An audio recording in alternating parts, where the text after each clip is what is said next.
Что такое опыт? Опыт – это вовремя остановиться и проверить, что у вас под капотом. Техническое обслуживание автомобиля в автосервисе «Фит-сервис». Автосервис «Фит-сервис» – безупречный сервис для автомобиля и автомобилиста.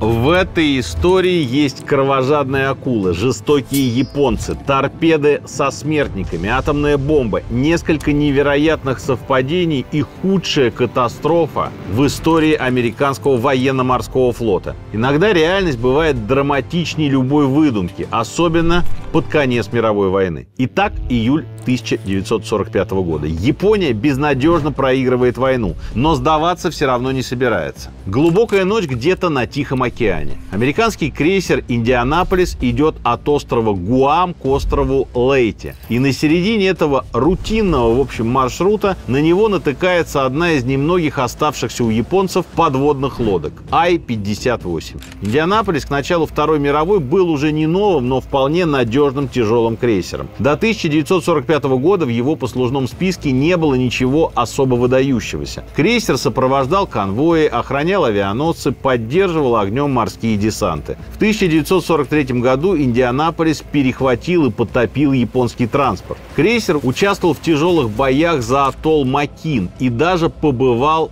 флагманом адмирала Спрюенса, одного из крупнейших американских флотоводцев. В сосне 1944 года «Индианаполисом» командовал Чарльз Маквей III, потомственный военный моряк. Его отец, Чарльз Маквей II, дослужился до адмирала. Сын пошел по его стопам. Правда, кораблем Маквей-младший командовал впервые. Всю войну он просидел в Вашингтоне, в штабе флотской разведки, и теперь наверстывал. В 1945 году «Индианаполис» под его командованием участвовал в жесточайших боях за Ивадзиму и Окинаву. Во время битвы за Окинаву японский бомбардировщик прорвался через ПВО крейсера и смог сбросить бомбу. Она проломила корабль сверху донизу и взорвалась в воде. 9 человек погибли, но в остальном крейсер смог своим ходом добраться до базы. После ремонта «Индианаполис» получил ответственное секретное задание. Именно на нем из Сан-Франциско везли на остров Тиниан детали атомной бомбы, которая упала на Хиросиму.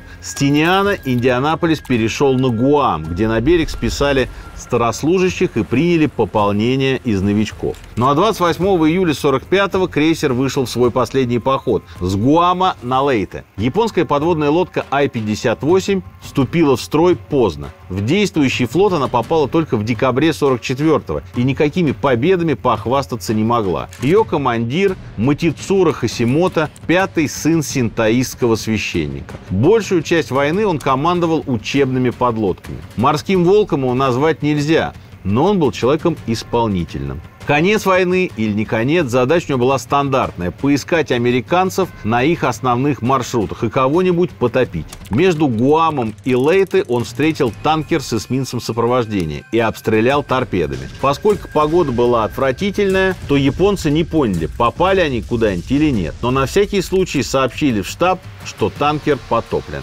На «Индианаполисе» в это время скучали. Штормило. Соседи передали по радио, что обнаружили японскую подводную лодку и атакуют ее. Поздним вечером Маквей распорядился прекратить противолодочные зигзаги и дальше идти прямо. Сообщение о подлодке не приняли всерьез. Ну, во-первых, далеко, а во-вторых, кто его знает, что там померещилось экипажу танкера. В этот момент японцы уже рассматривали «Индианаполис» в бинокле, пытаясь понять, какую добычу обнаружили. Хасимото скомандовал погружение и пошел к цели. Торпедные аппараты приготовили к атаке. Подлодка, кроме обычных торпед, несла кайтены, то есть торпеды, управляемые смертниками. Несколько кайтенов Хасимото уже использовал, но ни в кого им не попал. В этот раз кайтены решили не применять. Их запуск был шумным, готовить их к бою было долго, а смертники в темноте могли промахнуться, так что стреляли обычными.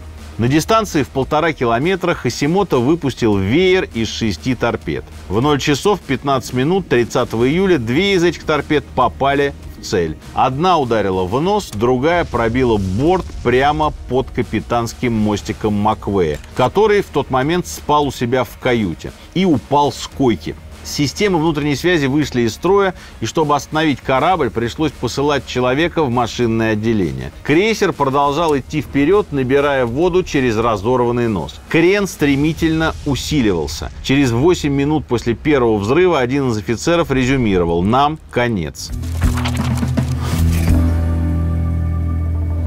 Друзья, у меня в руках новый выпуск журнала «Чтиво», который мы посвятили ночи. Редакции стало интересно, а что, собственно, происходит по ночам? Так уж исторически сложилось, что ночь – это время вурдалаков, поэтов и лихих людей. Именно в эти часы можно увидеть мир настоящим, восхитительным и жутковатым. И найти ответы на множество интересующих нас вопросов. Кто написал «1001 ночь»? Кого боялись наши предки, когда заходило солнце? Как проходили главные вечеринки в истории человечества? Наконец, кто зарабатывает в темное время суток и чем по ночам живут мегаполисы? На обложке нового номера Константин Хабенский, один из главных актеров нашей страны. Мы обсудили, что происходит в театре по ночам и как театру соревноваться с другими современными развлечениями. Кроме этого, я взял интервью у вокалиста группы «Бонд с кнопкой». Часть интервью в журнале, часть интервью на сайте. Дальше мы пригласили колумнистов, которые вспомнили, как вели бизнес по ночам в 90-е и ответили, в частности, на важнейший вопрос: где и что есть после 12. Как я написал в колонке главного редактора, нет ничего более пугающего и притягательного, чем ночь. С раннего детства нам хочется набраться смелости, открыть дверь и шагнуть во тьму. И я приглашаю вас сделать этот шаг вместе с нами и с новым номером журнала «Чтиво». Корабельный медик Льюис Хейнс провел предыдущий день, делая прививки от холеры всем членам экипажа. Занятие это было выматывающее. Вечером врач даже отказался играть в покер с сослуживцами и вместо этого лег спать пораньше. Проснулся он от первого взрыва, его подбросило на койке до потолка. Затем ударило еще раз. Хейнс схватил спасательный жилет и выскочил из каюты, в которой что-то уже горело. В коридоре страшно полыхнуло и обожгло ему лицо. Хейнс поскользнулся, упал на руки и тут же сжег ладони о раскаленный металл. Потом он наглотался ядовитого дыма, заблудился окончательно и тут уже решил лежать и ждать смерти, пока на него не свалился другой моряк. Это вывело его из ступора. В темноте кто-то успел открыть иллюминатор, а снаружи свисала веревка. Хейнс выбрался по ней на палубу и приготовился бинтовать раненых и надевать на них спасательные жилеты. Но не успел. Раненые заскользили по палубе,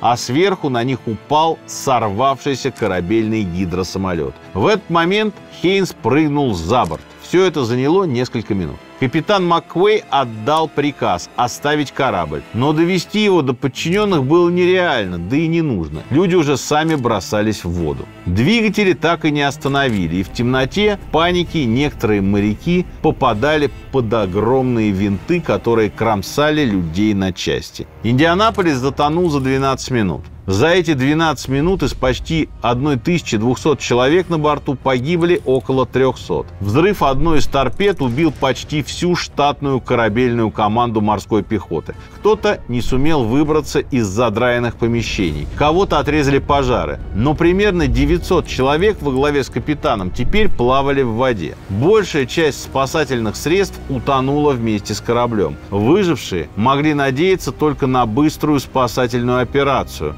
Радиостанция Индианаполиса успела передать сигнал бедствия. Более того, разведка американского флота перехватила японское сообщение о потоплении крупного корабля в том районе, где находился Индианаполис. Толку и от первого сообщения, и от второго было ноль. В штабе разведки от сообщений просто отмахнулись. Японцы любили рапортовать о липовых победах. И у разведчиков просто замылился глаз. Тревогу могли поднять бы на следующий день на острове Лейте, когда крейсер не появился. Но там пожали плечами. Ну, опаздывает и опаздывает, мало ли что. Тем временем ситуация на месте катастрофы становилась все хуже и хуже. Спасательные жилеты достались не всем. Кто-то держался за обломки, спасательники. Кто-то сумел забраться на спасательные плоты. Многие при падении в воду нахлебались мазута, и теперь их рвало. У других началась диарея, которая очень скоро привела к страшному обезвоживанию, а пресную воду взять было неоткуда. Основная группа болталась в воде на небольшом пространстве, где утонул корабль. Там было что-то около 400 человек. Подаль плавали группы поменьше. Например, капитан МакКуэй вообще оказался на плоту километров в 10 от основной массы тонущих. Еще одной группой руководил командир морской пехоты крейсера. Он был отличным пловцом и сам плавал за теми, кого начинало уносить в океан. С неба жарило солнце. Многие были обожжены, ранены или что-нибудь себе сломали, пытаясь выбраться из корабля. Все без исключения были покрыты толстым слоем мазута. Достаточно быстро люди начали страдать от холода. Вода в этой части Тихого океана теплая, но это если купаться, а не сидеть в ней сутками. Кое-где начались драки за спасательные жилеты. Кто-то уставал бороться, терял сознание и умирал. У других начинался бред. Некоторые срывали с себя спасательные жилеты и тонули. Кто-то кричал: «Здесь японец, он пытается меня убить». Кому-то привиделся остров. Многие не выдерживали и начинали жадно пить соленую воду, от чего умирали в муках. А потом появились акулы. Так называемые длиннокрылые акулы. Обычно длиннокрылые акулы питаются рыбой и трупами млекопитающих, но вообще они всеядны и на всякий случай нападают на любой движущийся предмет. Людей в прибрежных водах они атакуют редко, но вот жертв кораблекрушений и авиакатастроф в открытом океане едят с большим удовольствием. Отбиваться от них было нечем. То и дело, один из моряков начинал кричать, потом вода вокруг вдруг окрашивалась кровью, и жертва исчезала навсегда. Тяжело сказать, сколько человек акулы сожрали таким образом, но считается, что как минимум 150, не считая тех, кто был уже мертв к тому моменту. Так прошло более 3 суток. Наконец, в 10:25 2 августа над местом катастрофы пролетел патрульный самолет. Пилот увидел сначала громадное мазутное пятно, а потом заметил огромную массу людей внизу. Вскоре прилетела Каталина, летающая лодка. Она сбросила несколько спасательных плотов, но промахнулась. Командир экипажа, лейтенант-командер Эдриан Маркс, потом вспоминал, что видел с воздуха дикие сцены. Акулы пожирали одиночек и маленькие группы пловцов прямо на его глазах. Зрелище было настолько тяжелое, что он наплевал на инструкции, которые запрещали сажать летающую лодку в открытом море, и приземлился прямо на воду. Самолет в процессе сильно пострадал, но остался на плаву. Маркс смог подобрать 58 человек. Людей набивали внутрь и даже приматывали к крыльям веревками. Взлетать Каталина уже не могла, но это и не требовалось. Вскоре в небе появились другие спасательные самолеты. Они сбрасывали спасательные плоты, контейнеры с едой, водой, рации. Затем подошел эсминец, а ночью еще 2 корабля. Первым делом спасатели сняли людей с летающей лодки. Лейтенант Маркс в этот момент еще не знал, что его ждет медаль за героизм, и был абсолютно уверен, что его с позором разжалуют за порчу казенного имущества. Друзья, буквально 2 секунды вашего внимания. Значит, у журнала «Чтиво» есть, собственно, журнал, есть телеграм-канал, ссылка постоянно здесь, и теперь появился сайт. Сайт, в общем, практически совершенно отдельная медиа. То есть, конечно, туда будут выкладываться главные материалы, которые были в журнале, но там будет огромное количество собственных уникальных материалов. Это всякие большие исторические фичеры, интервью с разными интересными людьми и куча всего интересного и залипательного. Переходите по ссылке и посмотрите, какой красивый и очень полезный сайт мы сделали. Спасибо. А теперь обратно к теме выпуска.